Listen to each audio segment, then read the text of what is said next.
نحمده ونصلي على رسوله الكريم أما بعد فأعوذ بالله من الشيطان الرجيم بسم الله الرحمن الرحيم واتل عليهم نبأ الذي آتيناه آياتنا فانسلخ منها فأتبعه الشيطان فكان من الغاوين ولو شئنا لرفعناه بها ولكنه أخلد إلى الأرض واتبع هواه فمثله كمثل الكلب إن تحمل عليه يلهث أو تتركه يلهث ذلك مثل القوم الذين كذبوا بآياتنا فاقصص القصص لعلهم يتفكرون ساء مثلا القوم الذين كذبوا بآياتنا وأنفسهم كانوا يظلمون من يهد الله فهو المهتدي من يهد الله فهو المهتد ومن يضلل فأولئك هم الخاسرون صدق اللہ العظیم۔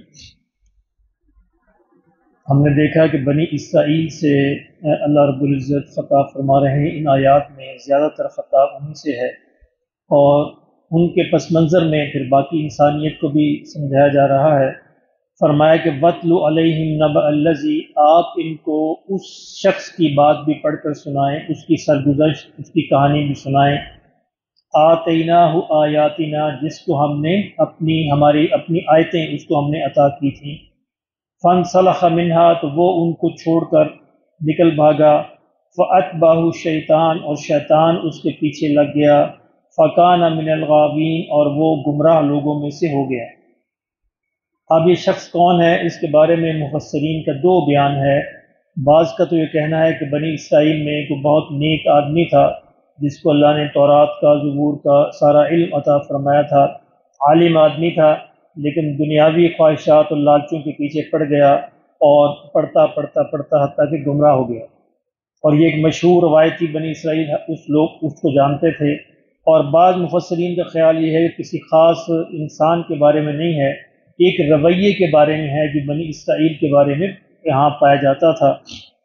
یہ رویہ جو شخص بھی جس زمانے میں بھی جہاں بھی کرے گا اس کا انجام یہی ہوگا، یعنی جس کو اللہ اپنے دین کا علم عطا کرے وہ دین کے علم کو چھوڑ کر پھر دنیا کے پیچھے لگ جائے، یا دین کے علم سے دنیا کمانے لگے، اور میں پھر اس شیطان اس کے پیچھے لگ جاتا ہے اور بالآخر جو ہے وہ صحیح راستے سے گمراہ ہو جاتا ہے۔ یہ چونکہ دین کا علم اللہ اسی کو عطا فرماتے ہیں جس کے ساتھ اللہ بھلائی کا معاملہ فرماتے ہیں، لیکن جب وہ اس کی قدر نہیں کرتا، نہ قدری کرتا ہے یا اس کا غلط استعمال کرتا ہے، تو پھر اللہ اس کو راستے سے ہٹا دیتے ہیں اور شیطان کے حوالے کر دیتے ہیں۔ وَلَوْ شِئْنَا رَفَعْنَاهُ بِهَا، فرمایا کہ اگر ہم چاہتے ہم اس کے درجات کو بلند کرتے، وَلَكِنَّهُ أَخْلَدَ إِلَى الْأَرْضِ، لیکن وہ خود ہی زمین کے ساتھ چمٹ کر رہ گیا، وَاتَّبَعَ هَوَاهُ، اور اپنی خواہشات کی پیروی کرنے لگا۔ یعنی اگر یہ صحیح راستے پر رہتا، ہماری ہدایت کو ہدایت سمجھتا، دین کے علم کا حق ادا کرتا، اور فرمایا تو ہم اس کے درجات کو بلند کرتے۔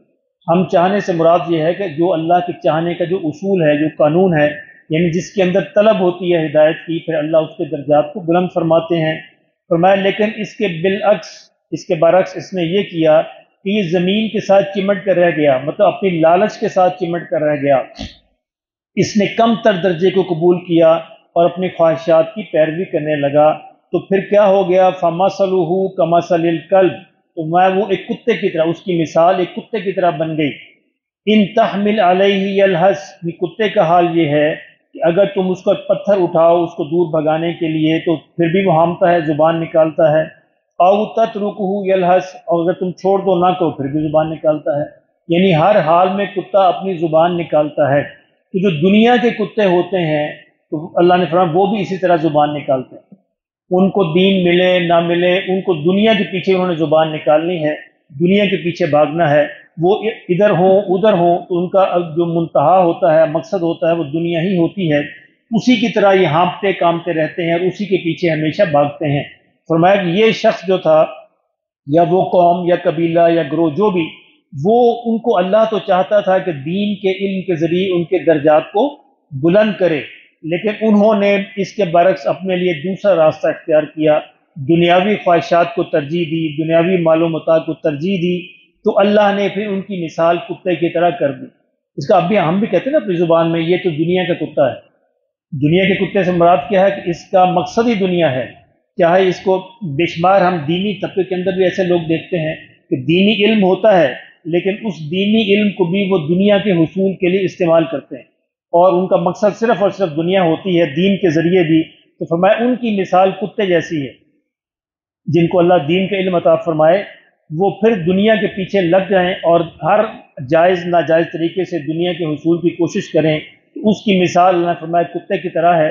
آپ پتھر ماریں تب بھی ہانپے گا، نہ ماریں تب بھی ہانپے گا، ہر حال میں اپنی زبان نکالے رکھے گا۔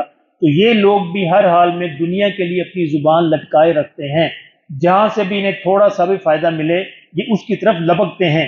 فرمایا ذالک مثل القوم الذین کذبوا بآیاتنا، اللہ نے فرمایا کہ یہ مثال ہے اس قوم کی جنہوں نے ہماری آیات کو جھٹلایا، یعنی ہماری آیات پہ عمل نہیں کیا۔ اللہ نے علم تو دیا لیکن عملی طور پر انہوں نے ہماری آیات کو جھٹلا دیا، پیچھے چھوڑ دیا۔